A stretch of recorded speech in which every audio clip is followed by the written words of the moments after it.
আমি মাদ্রাসা সম্পর্কে বলি যে বলছেন যে মাদ্রাসায় কি হয়, মাদ্রাসা বন্ধ করে দেওয়া উচিত। এ বিষয়ে মাননীয় স্পিকার আপনার মাধ্যমে জানাতে চাই, মাদ্রাসাতে যে পঠন পাঠন দেওয়া হয়, মাদ্রাসা আরবি শব্দ, এর বাংলা হচ্ছে পাঠাগার বা বিদ্যালয়। এই বিদ্যালয়গুলিতে যেমন বাংলা, ইংরেজি, কম্পিউটার সব পড়ানো হয়, সায়েন্স পড়ানো হয়, অনুরূপ একটি ধর্মীয় শাস্ত্র পড়ানো হয়। আর এই মাদ্রাসা থেকেই উঠে এসেছিলেন মাওলানা আবুল কালাম আজাদ, তিনি ভারতের প্রথম শিক্ষামন্ত্রী ছিলেন। আর এই মাদ্রাসা দারুল উলুম দেওবান, যেটা 1866 সালে প্রতিষ্ঠিত হয়েছিল, সেখান থেকে ইংরেজদেরকে তাড়াবার জন্য আন্দোলন হয়েছিল এবং Shaikhul Hind Maulana Mahmudul Hasan silk letter movement, রেশমি রুমাল আন্দোলন করেছিলেন, তিনি এই মাদ্রাসা থেকেই পড়েছিলেন।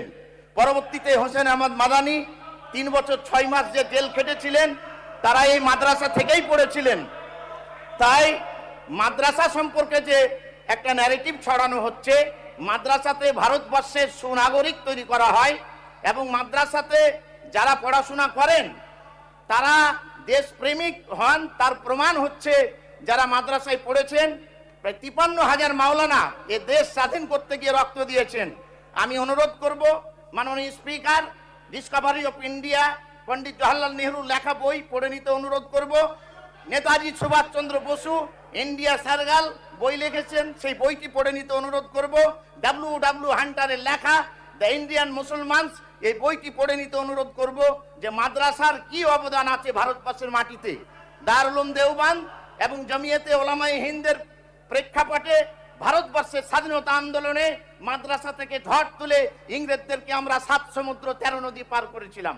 মাননীয় স্পিকার, আমি রাজ্যপালের স্বাগত ভাষণের উপরে বলতে চাই, যেমন রাজ্যপালের স্বাগত ভাষণের উপরে আমি আরো কয়েকটি কথা বলতে চাই।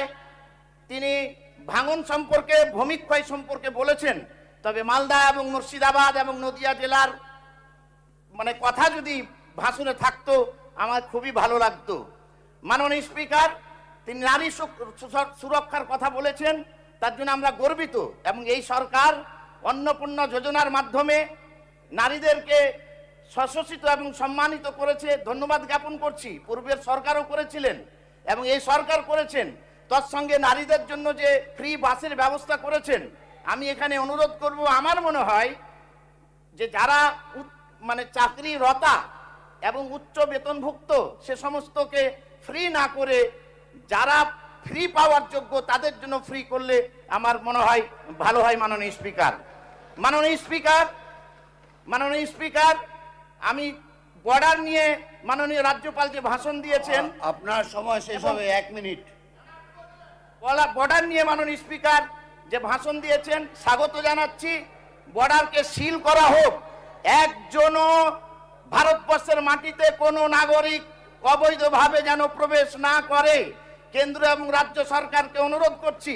এবং ভারতবর্ষে একজনও বাংলাদেশি যেন না থাকে, তাদেরকে চিহ্নিত করে কেন্দ্রীয় সরকারের মাধ্যমে ভারতের আইন প্রণয়ন করে তাদেরকে বাংলাদেশে পাঠানো হোক, এরকম যেন না হয়। মাননীয় স্পিকার, তার জন্য অনুরোধ করছি।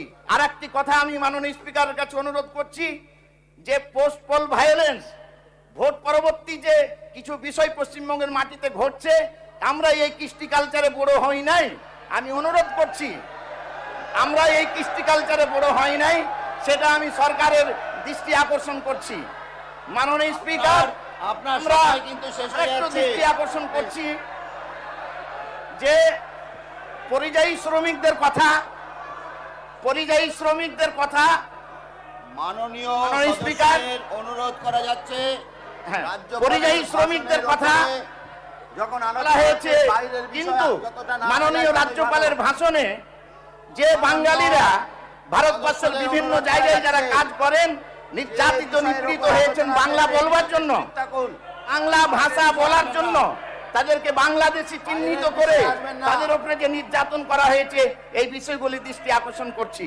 পরিশেষে 1 মিনিট মাননীয় স্পিকার, আপনাকে 1 মিনিট দেওয়া যাবে না, আপনি অলরেডি 1 মিনিট মাননীয় স্পিকার, আমি আমার বিধানসভার দৃষ্টি আকর্ষণ করছি।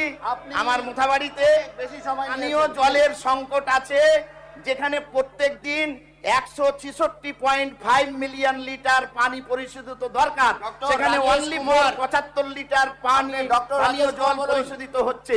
মাননীয় স্পিকারের মাধ্যমে অনুরোধ ডক্টর করছি, রাজেশ কুমার, আমার please মুথাবাড়ির stop করুন। জন্য পানীয় জলের ব্যবস্থা, মুথাবাড়িতে একটি 30 বেডের হাসপাতালের Stop ব্যবস্থা করুন, হলে আপনার অনেক এবং সময় মুথাবাড়ি আছে। বাঙ্গিটোলা রুরাল হাসপাতালে দেখুন, এরকম করলে একটি কিন্তু সভা পরিচালনা করা যাবে না। মেশিন হলে ভালো হতো। ধন্যবাদ মাননীয় বারবার করে স্পিকার, বলছি। Thank you.